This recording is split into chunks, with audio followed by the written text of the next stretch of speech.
around the world on your Android and Apple mobile devices.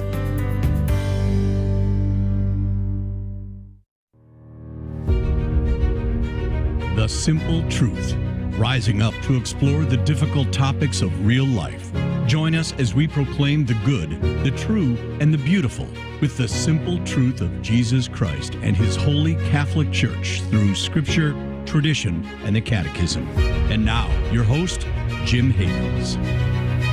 It is great to be back with you on The Simple Truth, where we proclaim the life-giving reality of Jesus and His Catholic Church. We consecrate everything to the Sacred Heart of Jesus through the Immaculate Heart of Mary and the pure, strong heart of St. Joseph. It is Current Events Wednesday, and we're keeping an eye right now on the Chuck Schumer Democrat-led U.S. Senate, which seems to be voting today on enshrining the so-called right to abortion on demand into federal law under the incredibly obvious, deceptively titled Women's Health Protection Act. This is legislation that previously passed the House last September by a vote of 218 to 211. All 218 in favor were Democrats, and all under the leadership of fake Catholic Democrat Nancy Pelosi, who, like Joe Biden and many others, present themselves as devout Catholics as they push forward taxpayer-funded abortion on demand. It gives me no joy or happiness to be able to report that. I don't want to call anybody a fake Catholic, but if they are for the ongoing daily mass murder of the preborn and exploitation of pregnant moms in need by this lie of abortion, then they try to claim they're a devout Catholic, well, they simply are not. They simply are clearly out of communion with the Catholic Church. And even more fundamentally, with respect to science, they are denying science, or they are just simply denying the human rights of the preborn in a very barbaric way. So we've got to call this out for what it is. I do want to just point out one example of somebody who did that to a decent degree ahead of the legislation passing the House last September. Pelosi's bishop, Archbishop Cordileone of San Francisco, stated his opposition as follows, quote, "This proposed legislation is nothing short of child sacrifice." He went on to say H.R. 3755 is surely the type of legislation one would expect from a devout Satanist, not a devout Catholic. End of quote. So a powerful and important statement there by Archbishop Cordileone. Still waiting for some words, some action from Archbishop Cordileone in terms of the Catholic standing of Nancy Pelosi with respect to receiving the Eucharist, invoking Canon 915, which we talk about frequently here, as well as excommunicating her and just making clear what is already quite clear to anybody paying attention, that she is out of communion with the Catholic Church. So look, we got to call out this evil for what it is. We've got to face reality, take responsibility, repent for what we have done and what we have not done, and resolve to do more by God's grace to push on to the end of abortion, making it rightly illegal in law and unthinkable in culture. And now, after the leaked Supreme Court draft majority opinion last week that would reverse Roe v. Wade and Planned Parenthood v. Casey, sending the matter of abortion back to the states, a lot is happening, and we're going to be talking about it today and much more with our guest, Scott Baier, Catholic husband and father of 5, CEO at Community Pregnancy Clinics, CEO at Community Pregnancy Clinics, and which is the largest group of crisis pregnancy medical clinics in the state of Florida. You can learn more by going to the website communitypregnancyclinic.com. You can also support their good work, support CPCI.com. Scott Baier, thank you so much for being back with us again, and how are you doing today? I am too blessed to be stressed, Jim. Too anointed to be disappointed. Thank you for having me. Well, great to hear. So again, much to get to today, but first, as we always do on Wednesday, let's just run it down. It's important. We always begin with Current Events Wednesday, this Current Events Wednesday show, by remembering the biggest current event of all, and the number one news story that ought to be reported by all the networks but is going unreported today and every day, and that is the ongoing daily government-sanctioned, government-funded, government-protected mass murder of innocent children in the wombs of their mothers. These are real people being murdered by the thousands today and every day in our nation, which also means the mass exploitation of pregnant moms in need for profit by the lie of abortion. In terms of the loss of human life, we have at least a 9/11 every day in the U.S. Imagine 3,000 of any other category of persons being murdered in a given day in our nation, and it going unreported by the media, even mostly ignored by the churches. Imagine if that was happening every day, and you begin to understand something of the insane reality in which we find ourselves. According to a July 2020 article in the prestigious peer-reviewed medical journal The Lancet, we have a global death toll from abortion of more than 200,000 preborn children being murdered worldwide every day. It is essential that we put great effort into breaking through our own desensitization to this massive evil, to face reality on this and so much more. We must live, proclaim, and push forward the vision that every innocent human being, without exception, has a right to life. Even an atheist still ought to have the basic moral sense to see the evil of killing an innocent child. And for those who believe in Jesus and his Catholic Church, we have the additional benefit of crystal clear, authoritative magisterial teaching on this, which truly gives us absolutely no place to hide in treating those in the womb as any less valuable than ourselves. Catechism of the Catholic Church 2270, quote, "Human life must be respected and protected absolutely from the moment of conception. From the first moment of his existence, a human being must be recognized as having the rights of a person, among which is the inviolable right of every innocent human being to life," end of quote. Also, if you've experienced abortion in some way as a mother, father, sibling, grandparent, etc., there are some great people, great resources available to help you in your healing process. We love you. You are not alone. You can go to lovewillendchildkilling.com, click on the healing tab for more information. All right, Scott Baier, anything jump out to you during the open that you'd like to comment on, or any place you want to get started today? Yeah, I would love to just kind of jump in one of the points you made about how the law is a teacher. You know, in Latin, it's lexis magister, right? So the law teaches, and so by virtue of it being legalized in this country, it's advocating for abortion. And at the same time, I always kind of point to the idea that politics, I don't think will solve this problem. To me, it's like whack-a-mole, right? The more that we try to deal with different states and all that, it's so necessary, right? That we're at that level of engagement on the front lines. But my organization, like Community Pregnancy Clinics, we're on the front lines of the culture battle, being there with the women as they make those tremendously important decisions for or against life. But I think this is a cultural battle. I think culture or politics and law is downstream from culture. And so I look at the sexual revolution culture, which is really tied intimately into the contraceptive mentality. So that's probably where, if we could explore that a little bit today, that'd be great. Because I really think otherwise we're fighting this battle against what I refer to as a whack-a-mole mentality.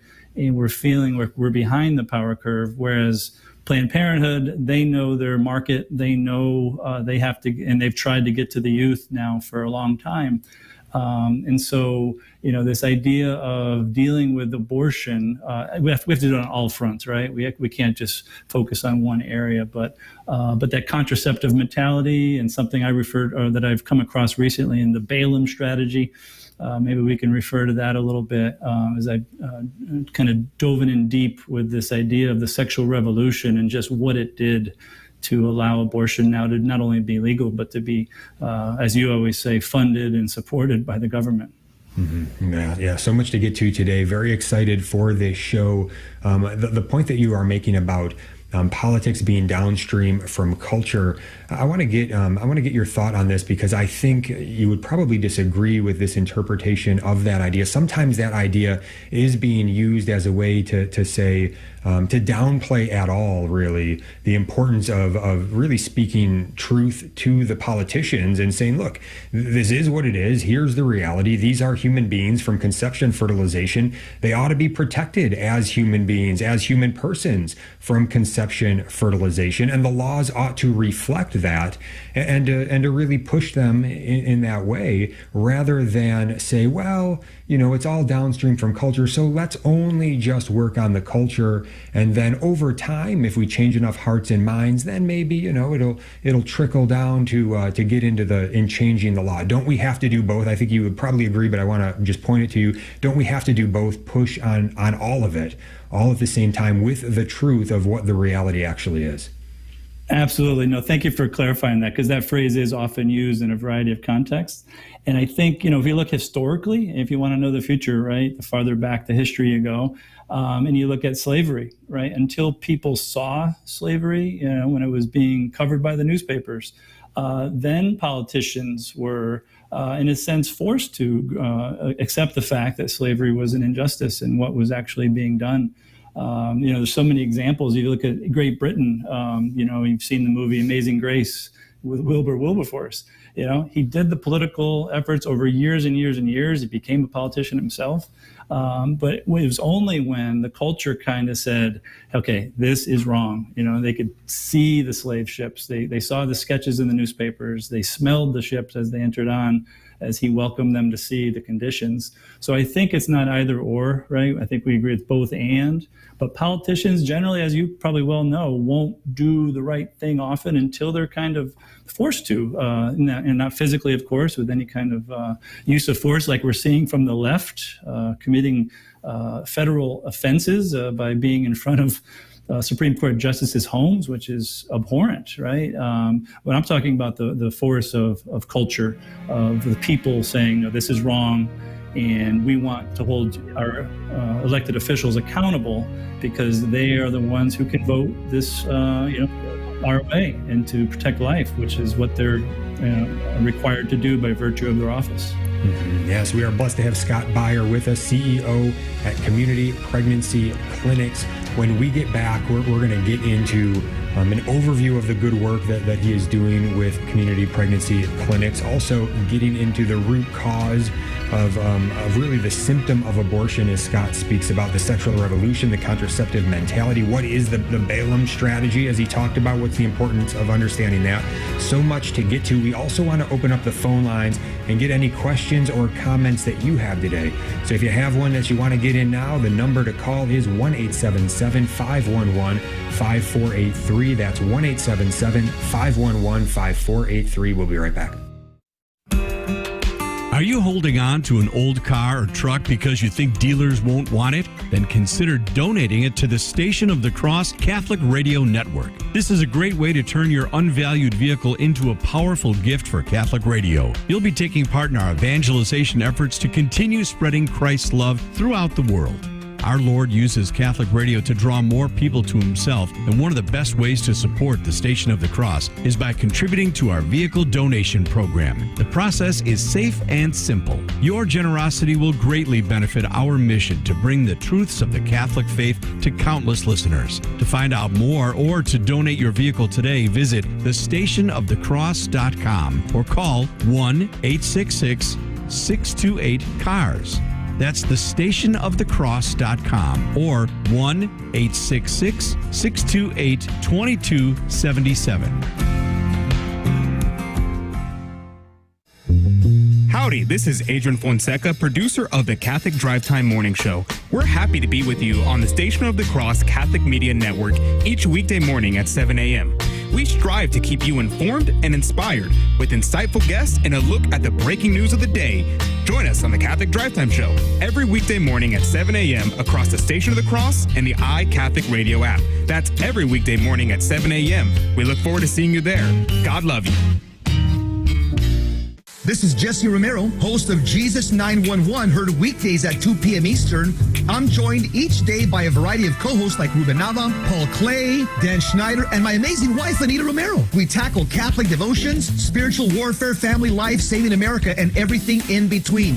Join us each weekday at 2 p.m. Eastern, 11 a.m. Pacific for Jesus 911. You can also catch a bonus encore Saturdays at noon Eastern. God bless you. Keep the faith.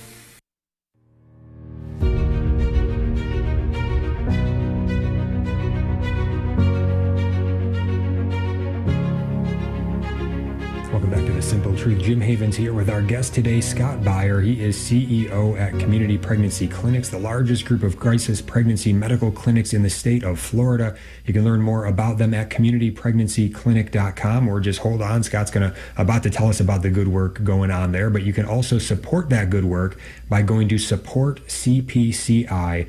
CPCI.com. And before we get right back into it here with Scott, I just want to make the announcement once again that we are always prayerfully discerning, trying to make this show whatever God wants it to be. And so to that end, it has become clear to us we want to hear more from you, our audience. We need to hear more from you, our audience. So beginning on Monday, we started sending out a quick, simple morning survey that goes out via email, inviting you to give us your input, whatever questions, comments, feedback you want to throw our way. But it only goes out to people who are on the Simple Truth email list. So if you want to get on that email list, go to thestationofthecross.com, find the Simple Truth under programs, and then just scroll down to join the email list, and you'll get that survey as it goes out. I believe every day it's going to go out except for Tuesday for Testimony Tuesday, because we don't normally bring in questions for that. But we've got some great comments, questions from our audience. We are going to bring in later in this episode that came in this morning based on that survey. So a lot to get to. But Scott,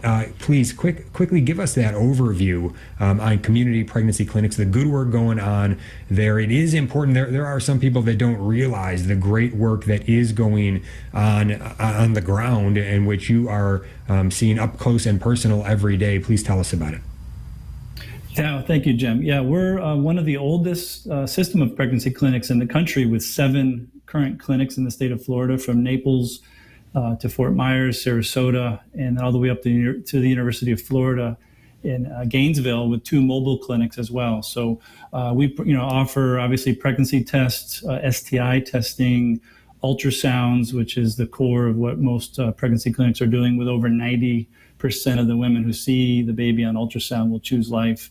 Abortion pill reversal we can talk about as well, but also important, that medically accurate information for free that we provide women and men, again, so they can make the best decision, which is going to be to choose life, and we're going to help them through that process with our Mercy model.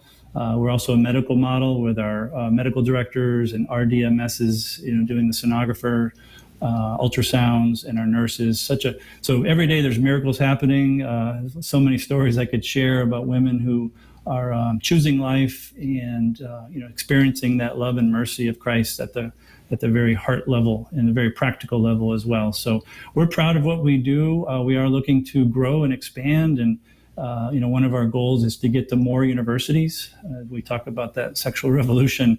There's the front lines. We know Planned Parenthood knows their market. And so 8 out of 10 of Planned Parenthoods are located within walking distance of a college or university. So we feel we really have got to be there to go out to the women. We do that with our mobile vans.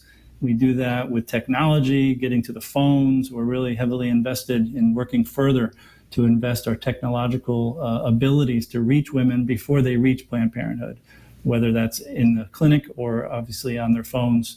And so, we're moving forward, growing, and I think people don't realize often the great things that are happening. There's over 2,700 crisis pregnancy clinics now in the country. As Planned Parenthood, believe it or not, are closing, we're growing. We can refer to chemical abortion a little bit later and talk about what the new reality is going to be moving forward. But I'm proud to say CPCI is fighting the good fight each and every day. Mm-hmm. Yeah, so you can learn more about CPCI by going to communitypregnancyclinic.com. Also support their good work at supportcpci.com. Really phenomenal work, phenomenal organization. And Scott, tell us about what you speak of as the symptom of abortion versus addressing the root cause, the sexual revolution, the contraceptive mentality. Yeah, so this is where the Balaam strategy came up recently for me. I'm going to give a shout out to Steve Wood from the Faith and Family Life Center, who kind of covered this in depth. And it really just gravitated towards researching what this was, and looking at the attempt to get to the hearts and minds of a generation of people now for the past longer than 50 years, 60, 70, 80 years and longer. To know history or to know the future, go back to history. So the book of Numbers talks about the Moab group of people who the Israelites were near during the desert wanderings. And the king of the Moabs, Balak, hires somebody named Balaam to basically curse the Israelites as they're in the desert. And every time he attempts to do so, he fails, and he finds himself blessing It's chapters 22 through about 24 and 5 of Numbers, and then on to 31. But so Balaam comes up with a strategy we see to corrupt the men of the Israelites with the Moabite women. And so we see this corruption happening in this kind of this sexual revolution that happened. They didn't defeat them militarily, but they defeated them, I guess through morality, right? Through moral corruption.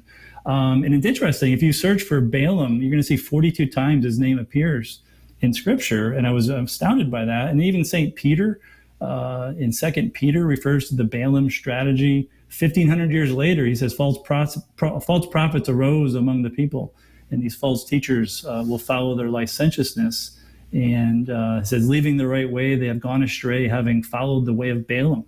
So I thought that was interesting. And then even Jesus in the book of Revelation, through John, when he's speaking to the church at Ephesus, says, I have found a few things against you because you have there that hold the doctrine of Balaam, right? So we see this reoccurring theme. And I think the doctrine of Balaam now is in effect, right? That we're corrupting a generation of people that makes abortion not only thinkable, but it's the main option. And that, of course, ties into the contraceptive mentality, right? Which, you look at the ability for, say, Margaret Sanger to begin her eugenics kind of efforts before Planned Parenthood was even known by name. We know she's the founder, but had a different name. But contraception became for her a core instrument to which to be united with the eugenics movement. So we look at the core of contraception and see our enemies have used it for a long time, and now it's used in such a way that I think people don't realize. The third mechanism, or actually second and third mechanisms of contraception, acts as an abortifacient, right? So we know the first mechanism is to prevent, the fertilization process, but we know it fails often. And so I think this was from the Action for Life organization, and Paul Marks back in the day with Human Life International really focused on this. And I don't think it's talked about enough, is that there's something in the neighborhood of 14 million is estimated through one of the studies done by, not Action for Life, sorry, I think it was Human Life International. 14 million abortions happening through contraception each year, which puts it on the, since 1965 when Griswold, made contraception much more accessible through the right to privacy. We're talking 600 million abortions just through regular contraception. That's 10 times higher than surgical. And so that's happening today. And I think a lot of good Christians just have fallen into the trap of saying, hey, contraception, it's okay. Not to mention that it makes people more susceptible to STIs, which is at the pandemic level or epidemic level. So I think contraception really needs to be more talked about in our communities of pro-life, in churches. And I think, unfortunately, a lot of pastors and a lot of other leaders are just hesitant to go there because it is a very controversial subject. Mm-hmm. Scott Baier is with us. Yeah, it reminds me of the, I think at first when I encountered it, it was a cassette, Dr. Janet Smith, Contraception, Why Not?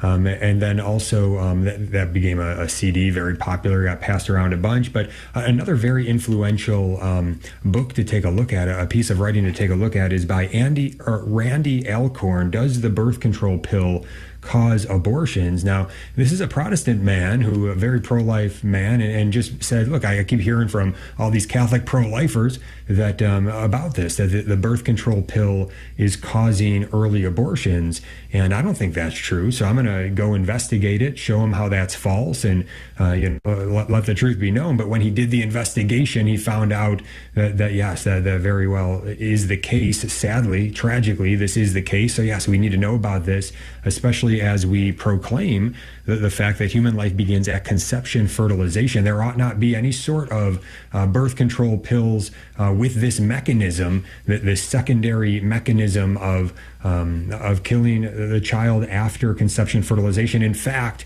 and I don't want to get too off into the weeds here, but in fact, the medical establishment, the medical community has changed the definition of conception to work around this. And that way they can say, well, no, it's not doing that, because now they're saying conception. They've been doing this for decades, conception is not fertilization in the medical community, even though scientifically in any embryology textbook it's going to show you conception is fertilization. The medical community is going to say conception is actually implantation.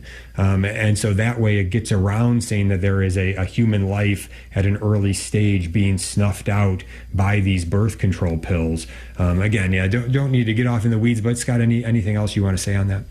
Yeah, just again, looking at Planned Parenthood, their model is to over-sexualize our youth. So they're doing that in our schools as early as kindergarten, as we know, and using, artificially intelligent websites like ROO, R-O-O. I would encourage your listeners to search for Planned Parenthood ROO, R-O-O. Where they're encouraging all sorts of abhorrent behaviors where kids can get answers, and public schools are sharing this in the classroom. They can get answers, and then within 2 or 3 questions, they'll say, oh, would you like to speak to a live person? And of course, it's a Planned Parenthood representative, but their goal is to over-sexualize, promote contraception. I challenged somebody recently and said, well, why would Planned Parenthood promote contraception if it works? Their model, we know 97% of their revenue is from abortion. So they don't want contraception to work. It's against their business model. Well, the fact is they know that 50% of all people who use contraception, whether it's a condom or the pill, up to 50% will not work. So they know that, and they've already established the relationship with the client so that when they do get pregnant, then they come to them and then they're promoting abortion. So we see this connection with, again, sexual revolution, contraception mentality. That's leading to a massive amount of abortions that most people are just really unaware of the whole issue. Mm-hmm. Yeah, we had one listener write in, Jane in Lehigh Acres, Florida, who says, quote, begin now to promote a new kind of lifestyle.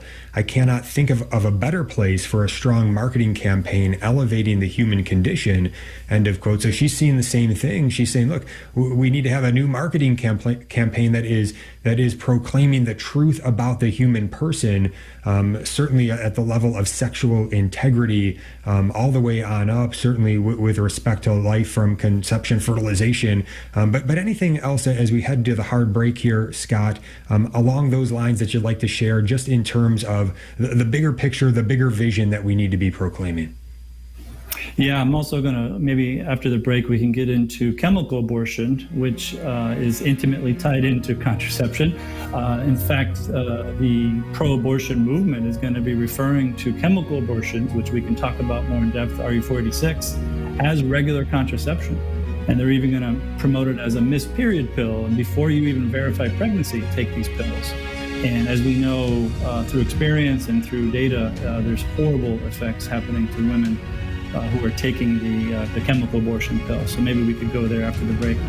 Absolutely. A lot to get to with Scott Baier today on this action-packed show. He is CEO at Community Pregnancy Clinics, communitypregnancyclinic.com. Support their good work. Support CPCI.com. When we get back, we are going to talk about a post-Roe world, hopefully, and we're going to be talking about what is to come as there's a lot heating up to get to. We're going to get to your questions and comments as well. Stay tuned. This is Life News Radio. I'm Jim Anderson. Abortion-friendly Democrats want to pass legislation offering unlimited abortion, but would need to eliminate the Senate filibuster. What they call the Women's Health Care Protection Act would go far beyond Roe v. Wade on abortion, but Democrats fear they could be a minority next year, and eliminating the filibuster would come back to haunt them. With no White House action against violence, and Nancy Pelosi calling pro-life Republicans a cult, or a senator selling abortion as good for the economy to vandalism and firebombing or new state abortion funding, Dave Andrusko of National Right to Life is reflecting on the shallowness in abortion rhetoric. Another poll from Trafalgar shows Democrats losing even pro-abortion support. 76% of Americans disapprove of protests at homes of U.S. Supreme Court justices. The tacit approval of that by the president is compounded by another developing story. People are figuring out that the phrase Roe v. Wade means 60 million dead children, not merely an allegedly feminist mantra. This is Life News Radio. Persecution around the world has manifested itself through the centuries, but it is worse today than ever before. Aid to the church in need and its donors have been there to help since 1947, never abandoning the church or her most vulnerable children. Will you stand up for your faith and accompany our brothers and sisters on their spiritual journey? Visit churchinneed.org. churchinneed.org. Pro-lifers in Arkansas say a woman was taken to a hospital after being injured in an abortion at Little Rock Family Planning. And Missouri is working to make sure a ban on abortion kicks in should the Supreme Court overturn Roe while legislators are not in session. For pro-life headlines delivered to your email address daily, sign up at lifenews.com. This has been Life News Radio.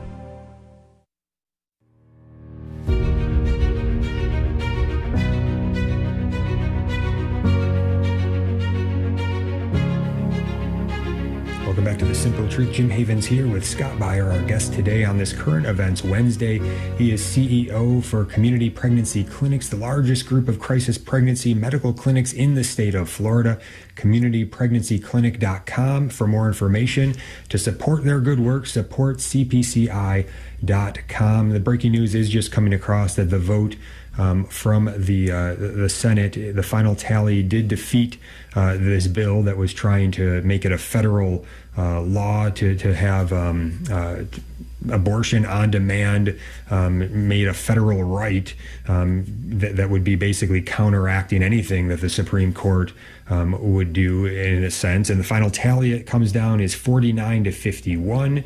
It was defeated. Moderate Democrat Senator Joe Manchin of West Virginia joining with Republicans to vote against the measure and to stop it from advancing. But again, this is going to be used to gin up the pro-abortion side as we get things heat up towards November politically and all of that.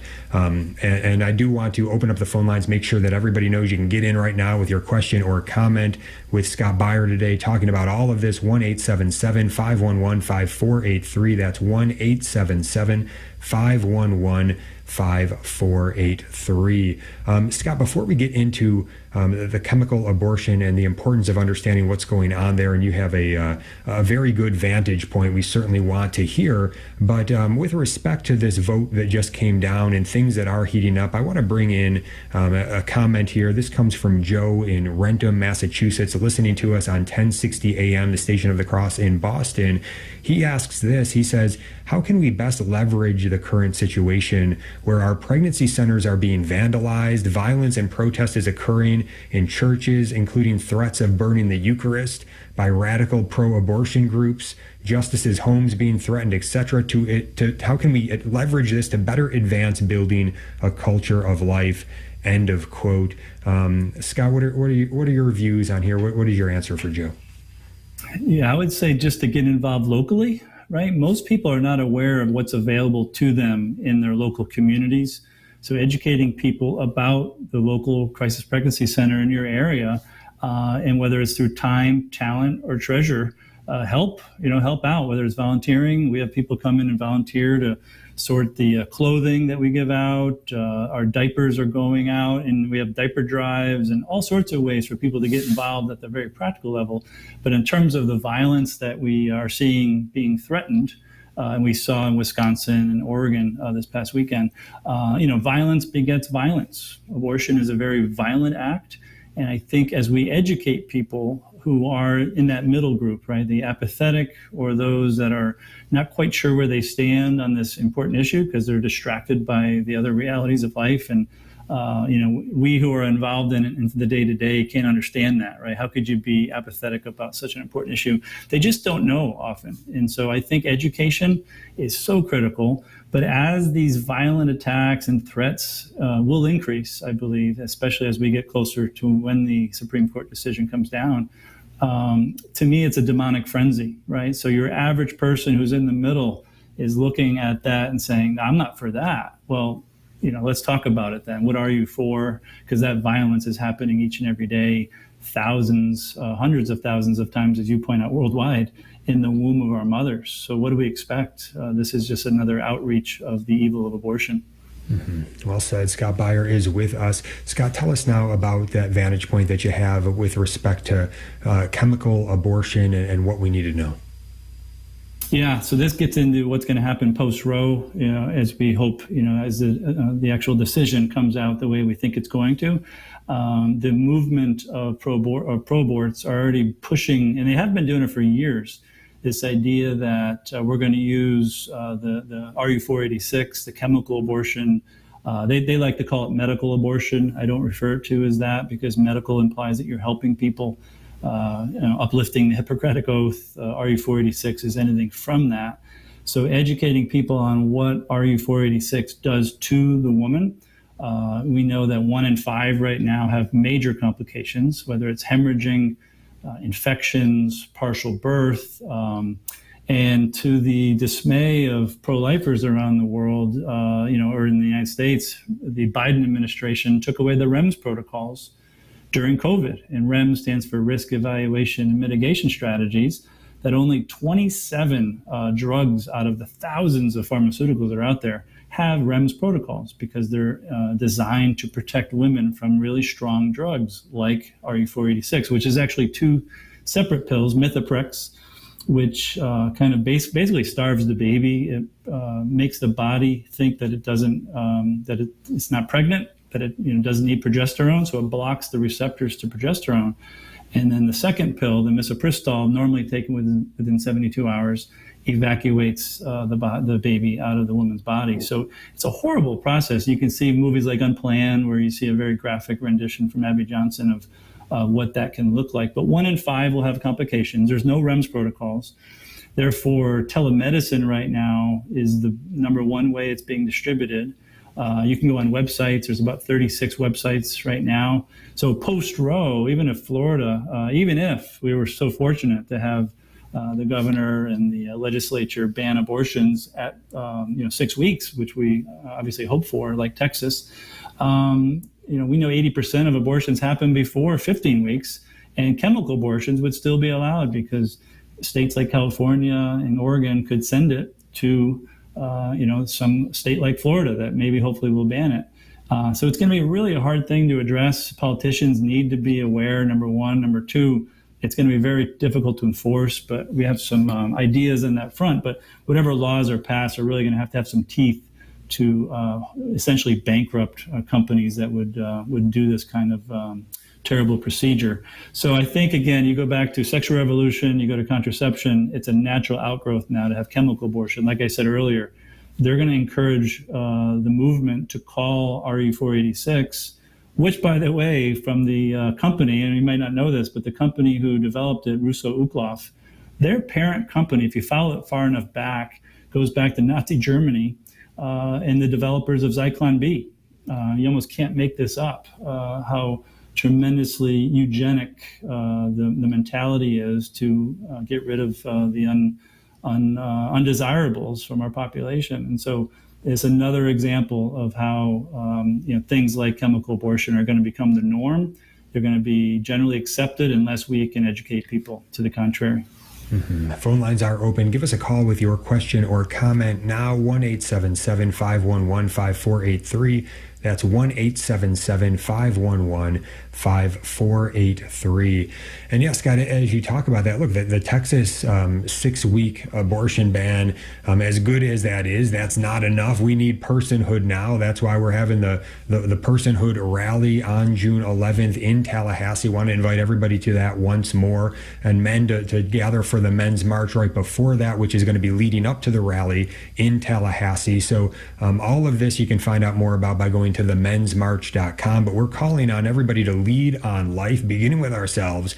And the message is personhood now. These are human persons from conception, fertilization. We were all that size once, right? So look, this is very simple. Let's not overcomplicate this. We need to affirm the right to life from conception, fertilization. Anything that goes against that cannot be permissible, cannot be allowed, and that is the line that we have to draw and be very, very firm on. And with respect to education, one piece of education that is coming our way, a great gift right now for us as we push on towards personhood now, and that is this new documentary coming out, The Matter of Life. You can see it in theaters on Monday, May 16th, and on Tuesday, May 17th. You'll also be able to access it online, I believe, after that, but you can catch it in theaters on those 2 dates.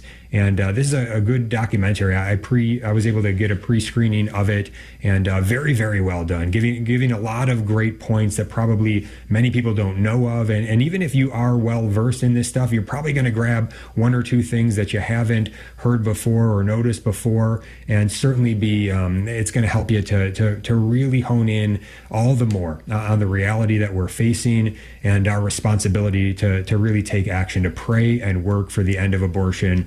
And this is the time that we are in. So it's a great piece of education.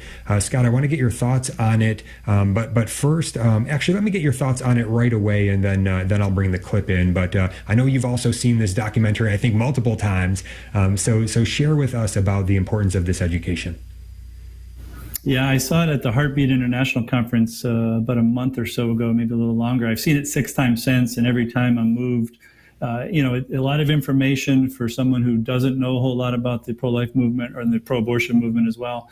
But then it gets to the heart. So it really does a good job of kind of covering the wide variety of ways that life is being attacked and also that life's being defended. So can't recommend it enough. I would say, 14, 15-year-old high school age and above.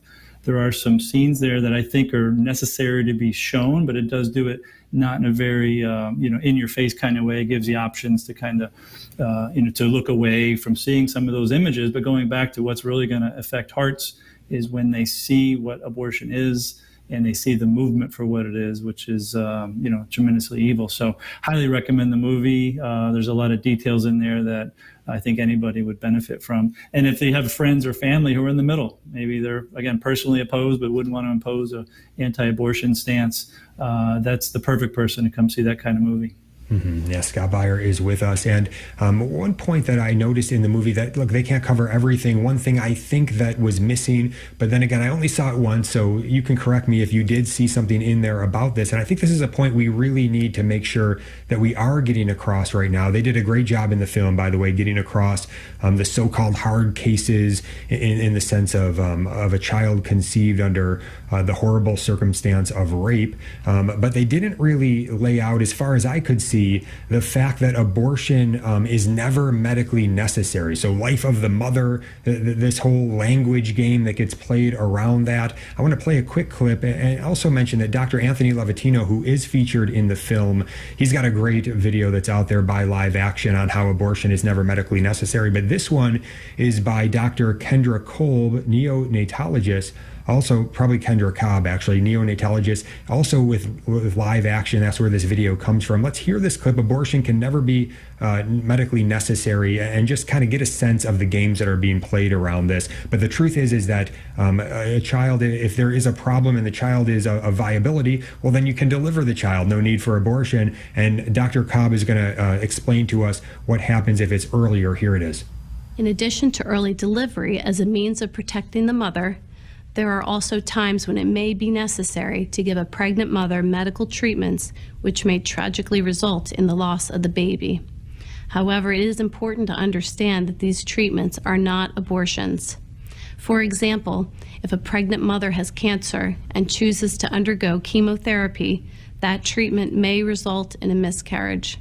However, the treatment given is very different than abortion, as the purpose of the chemotherapy is not to kill the child.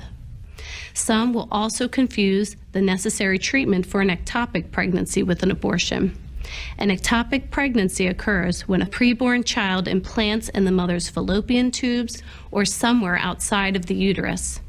When a preborn child implants outside of the uterus, it is a hostile environment for the baby in which it cannot survive. And sadly, removing the baby from the fallopian tube or abdominal cavity is necessary, as an ectopic pregnancy will inevitably end in a miscarriage and may threaten the mother's life. These situations are devastating. However, they are not considered abortions. Abortion unnecessarily ends the lives of children and may also result in serious medical and psychological risks to women. Physicians have an ethical duty to deliver expert care for both patients, the mother and the child. A mother's life is always of paramount importance, but abortion is never medically necessary to protect her life or health. Okay, so there's a neonatologist laying it out. This is important for us to understand because what ought to be in these legislations, these laws, is not in the case of the health of the mother. No, that's horrible. We have to define abortion. What is it? It's the direct intentional killing of the child. So in a procedure that takes place like ectopic pregnancy, where the child would indirectly die as a result, but they're not being directly intentionally killed.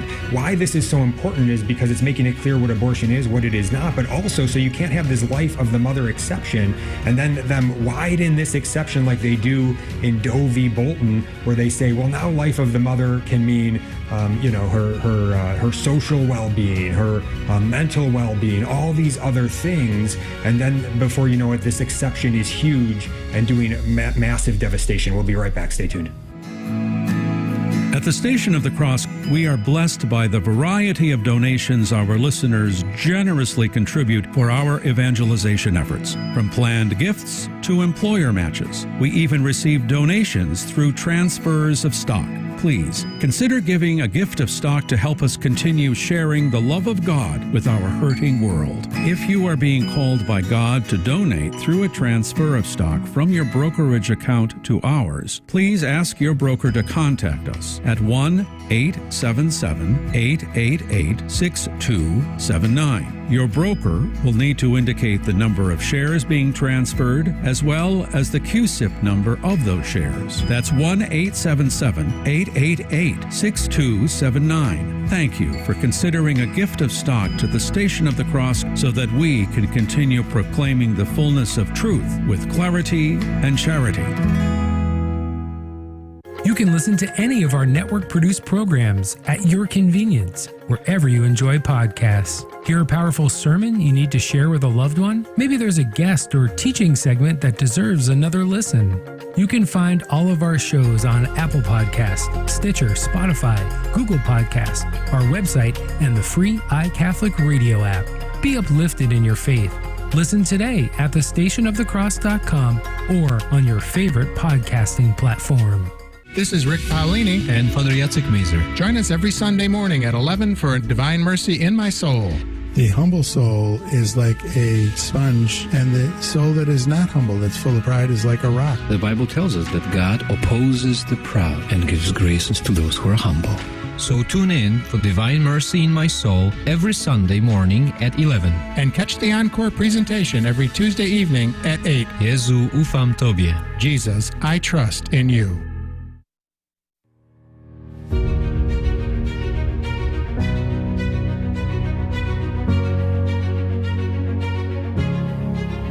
Welcome back to The Simple Truth. Jim Havens here with our guest, Scott Baier, CEO at Community Pregnancy Clinics.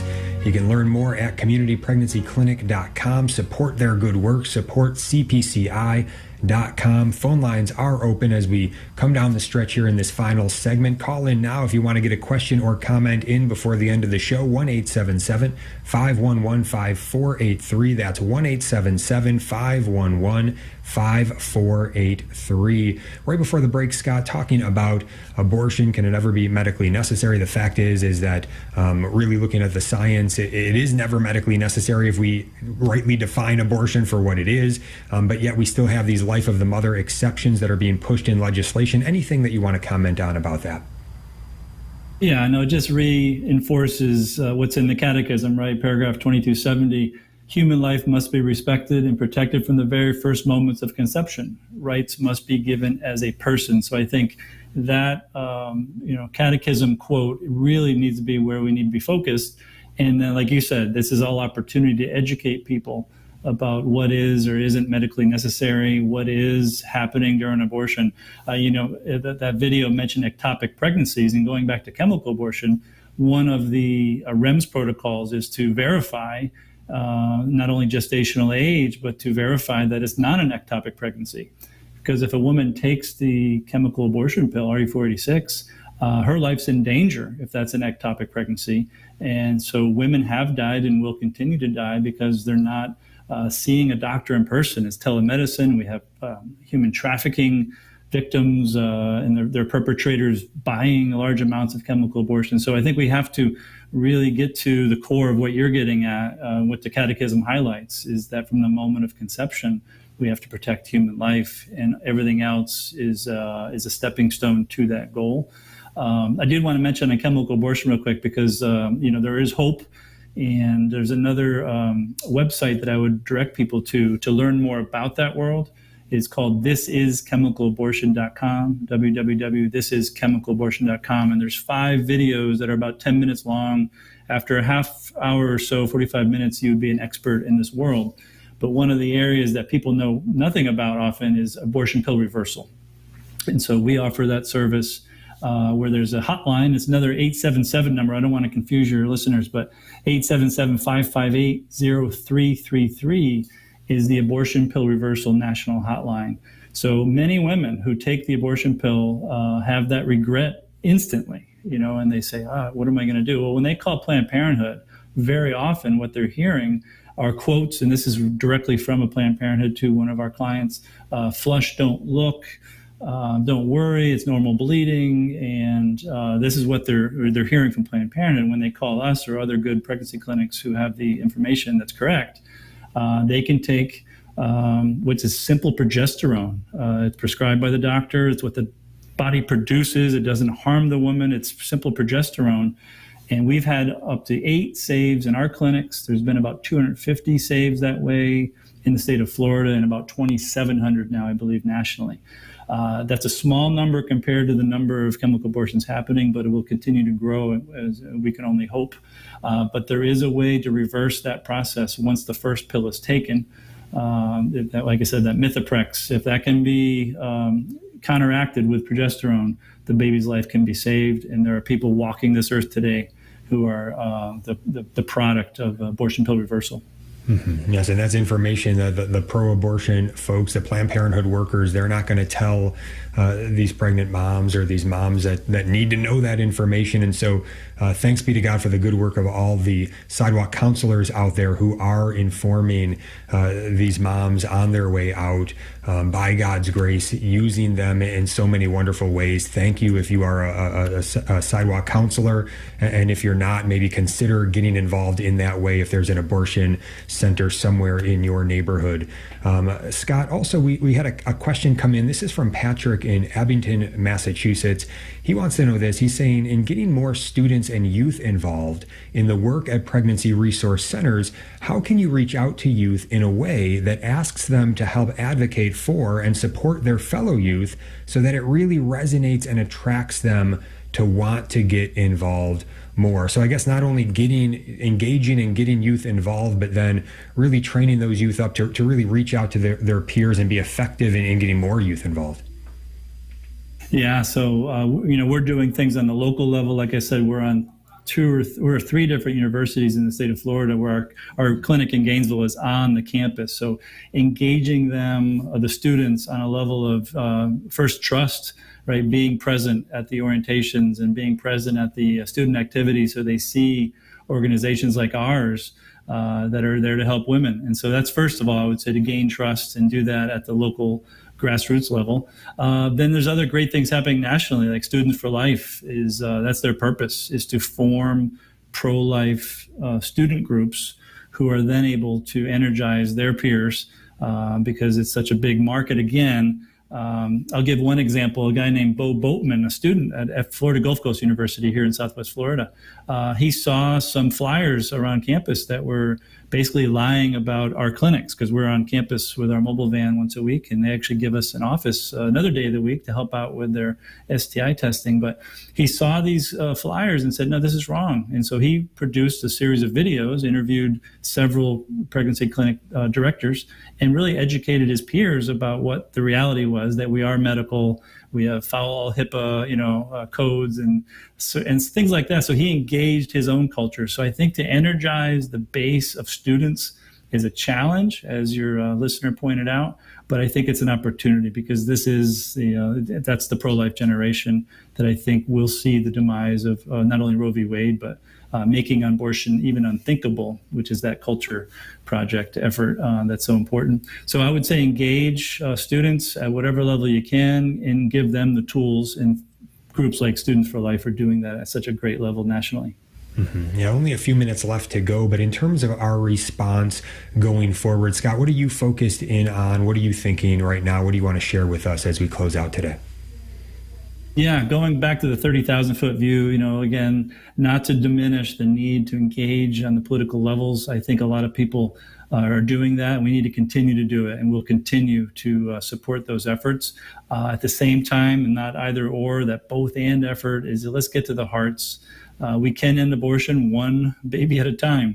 And that's where I'm often reminded of my favorite movie, Hacksaw Ridge, where, he's up the mountain, he's saving lives, and he keeps on just saying to himself, give me one more, Lord, give me one more. So we also, while we're fighting the big picture, we've got to be on the ground floor doing the works of mercy and charity that Christ calls us to. And then beyond that, we're going to fix abortion when we can get people back to God. And ultimately, we'll bring people back to God through the family, right? Through John Paul II, who said the future of humanity passes through the family. And so whatever we can do to support mothers, support fathers, those with babies or about to have babies, is, I think, ultimately what we need to do to again, counteract the tremendous evil that's happening each and every day in our country and around the world. Mm-hmm. Yeah, one more comment to get in here. This is from David in Rochester, New York. He says, the number of people shown protesting at the Supreme Court justices' homes and other location Catholic churches would imply that there is much more support for abortion in America than what I've heard from polls in the recent past.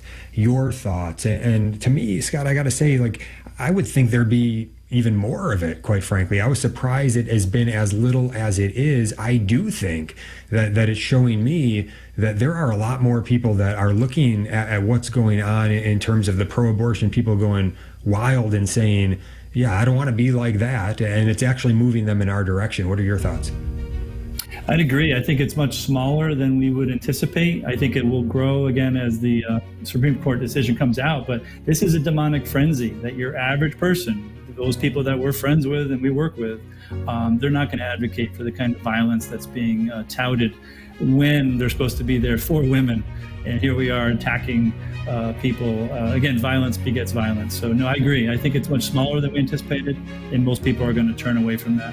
Mm-hmm. Yeah, great blessing to have you on today, Scott. Thank you so much. And again, want to just let everybody know about your good work, to go to communitypregnancyclinic.com to learn more about it there, and to support that good work, support CPCI.com.